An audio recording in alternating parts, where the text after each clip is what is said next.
selamat siang. Perkenalkan, saya Nur Asyiri Surya dengan NPM 046 dari Prodi Ilmu Hubungan Internasional.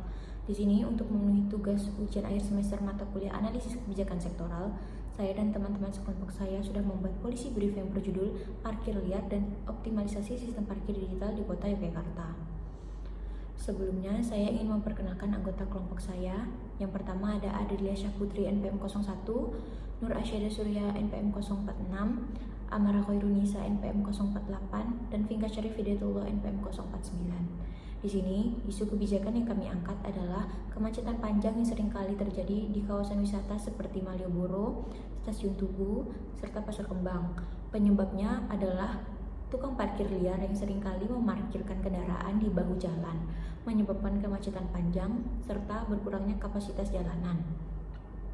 Menanggapi hal ini, pemerintah Kota Yogyakarta sudah mengeluarkan aplikasi Siparjo, Parkir Jogja, lalu mengupayakan pembayaran parkir secara digital melalui QRIS serta adanya mesin parkir otomatis. Namun hal ini juga masih tidak cukup karena belum dioptimalisasikan secara menyeluruh ke seluruh kota Jogja. Jadi saya Amara Khairunisa. Di sini saya akan melanjutkan menjelaskan mengenai analisis dampak dari permasalahan parkir liar di Kota Yogyakarta ini sendiri. Jadi permasalahan parkir liar ini tidak hanya berdampak pada sektor transportasinya saja, tetapi juga mempengaruhi dalam sektor ekonomi, lingkungan hingga juga pariwisatanya.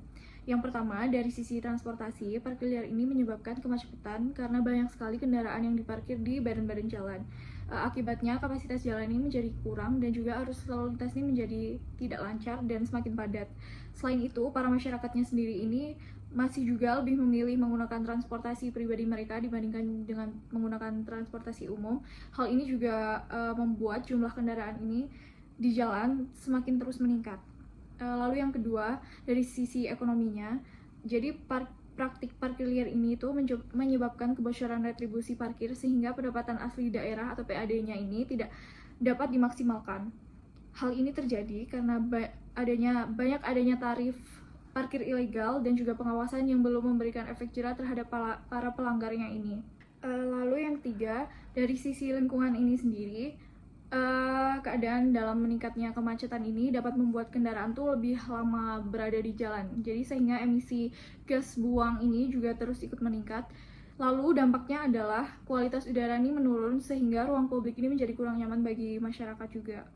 Terakhir, dari sisi pariwisatanya, kondisi parkir yang semrawut ini dapat juga menurunkan kenyamanan wisatawan sehingga dapat juga merusak citra Yogyakarta sebagai kota wisata. Padahal sektor pariwisata ini merupakan salah satu sektor paling penting yang dapat mendukung perekonomian daerah.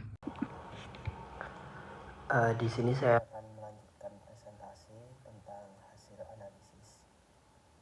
Berdasarkan hasil analisis yang kelompok kami dapatkan, terdapat 5 rekomendasi kebijakan. Yang pertama, mengintegrasikan sistem e-parkir dengan QRIS agar pembayaran lebih mudah dan transparan. Yang kedua, memasang CCTV dan sensor parkir untuk meningkatkan pengawasan. Yang ketiga, membangun kantong parkir bertingkat di area yang padat kendaraan. Keempat, melakukan operasi gabungan lintas instansi untuk menertibkan parkir liar. Yang terakhir atau yang kelima, meningkatkan kualitas transportasi publik agar masyarakat tidak terlalu bergantung pada kendaraan pribadi. Nah, dengan beberapa rekomendasi tersebut atau langkah-langkah tersebut, diharapkan pengelolaan parkir menjadi lebih tertib dan lebih efisien di Yogyakarta. Terus juga lanjutannya, dari seluruh rekomendasi yang telah dipaparkan, rekomendasi utama adalah integrasi sistem parkir digital. Sistem ini dapat meningkatkan pengawasan berbasis teknologi, menciptakan transparansi dalam pengelolaan retribusi parkir, serta mengurangi potensi kebocoran pendapatan daerah. Nah, selain itu, penerapan sistem ini juga mendukung terwujudnya program Smart City Yogyakarta melalui layanan publik yang lebih modern dan lebih efisien. Kesimpulannya, dari semua yang kami paparkan, permasalahan parkir di kota Yogyakarta masih menjadi salah satu penyebab kemacetan dan ketidaknyamanan masyarakat maupun wisatawan. Untuk mengatasinya, diperlukan penerapan sistem parkir digital digital yang lebih optimal, pengawasan yang lebih ketat, serta menyediakan lahan parkir resmi yang memadai. Dengan langkah-langkah tersebut, sistem perparkiran dapat menjadi lebih tertib, lebih transparan, dan mendukung terciptanya kota Yogyakarta yang nyaman dan berkelanjutan. Sekian dari kelompok kami. Assalamualaikum.